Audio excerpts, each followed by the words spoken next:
Tuproq va suvda pH nima? Assalomu alaykum, Agro maslahat oynasi. Bugun siz bilan tuproq unumdorligi va o'g'it samaradorligiga kuchli ta'sir qiladigan ko'rsatkich pH haqida gaplashamiz. pH nima? pH bu muhitning kislataligi yoki ishqoriyligi darajasini ko'rsatadi. Shkala 0 dan 14 gacha. 0 6,9 kislatali muhit hisoblanadi. 7 neytral. 7,4 14 ishqoriy bo'ladi. Tuproq pH nega muhim? Chunki pH o'simlikning oziqlanish jarayonini boshqaradi. Agar pH juda past bo'lsa, kislatali, fosfor bog'lanib qoladi.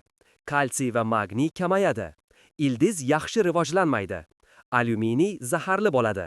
Agar juda yuqori bo'lsa, ishqoriy, temir tanqisligi, xloroz, rux va marganet tanqisligi kuzatiladi.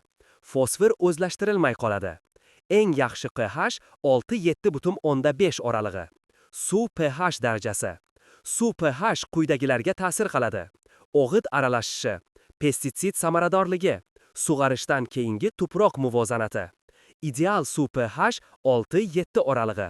Xulosa: to'g'ri pH kuchli ildiz, sog'lom o'simlik va yuqori hosil demak.